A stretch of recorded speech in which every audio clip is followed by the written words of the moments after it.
Kutoka kukataliwa mara 30 hadi kuwa bilionea.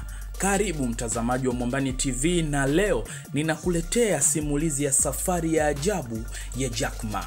Alizaliwa mwaka 1964 katika familia maskini katika mji mdogo wa Hangzhou, China. Wakati watoto wengi walikuwa wakicheza hovyo mitaani, Jack Ma alikuwa akihangaika kujifunza Kiingereza kwa kuzungumza na watalii waliokuja kwenye mji wake. Alitembea kilomita nyingi kila asubuhi kwa miaka 9 kwenda kwenye hoteli moja maarufu ili aweze kufanya mazoezi ya Kiingereza bure. Hakuwa mwerevu darasani, alifeli mtihani wa kuingia shule ya sekondari mara 2. Alipojaribu kujiunga na chuo kikuu cha kiserikali, alikataliwa mara 3. Hatimaye alifanikiwa kujiunga na chuo baada ya juhudi zisizoisha, lakini hata baada ya kuhitimu, changamoto hazikuisha. Alituma maombi ya kazi mara 30, zote alikataliwa. KFC walipoajiri wafanyakazi 24, yeye ndiye pekee aliyekataliwa. Polisi walikataa kumpa kazi, hata alipojaribu kuomba kazi kama waiter, bado alikataliwa. Lakini ndani ya moyo wake Jack Ma alijua siku moja nitafanya kitu kikubwa. Aliendelea kuthubutu. Mwaka 1995 alipokuwa Marekani kwa mara ya kwanza, alikutana na kitu kipya, internet. Hapo ndipo alipogundua kuwa China haikuwa na uwezo wowote wa mitandao. Hapo ndipo wazo la kuanzisha kampuni ya mtandaoni likazaliwa.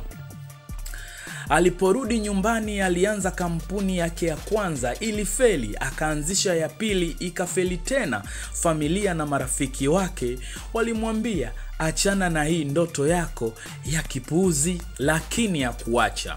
Mwaka 1999 akiwa na marafiki 17 ndani ya sebule ya nyumbani kwake, alianza kampuni mpya, Alibaba. Wakati huo hakuna aliamini kuwa biashara ya kuuza bidhaa mtandaoni kutoka China ingeweza kufanikiwa. Alikuwa hana pesa, hakukuwa na benki iliyotaka kumkopesha pesa, lakini alijua moja: vision bila pesa ni ya thamani kuliko pesa bila vision.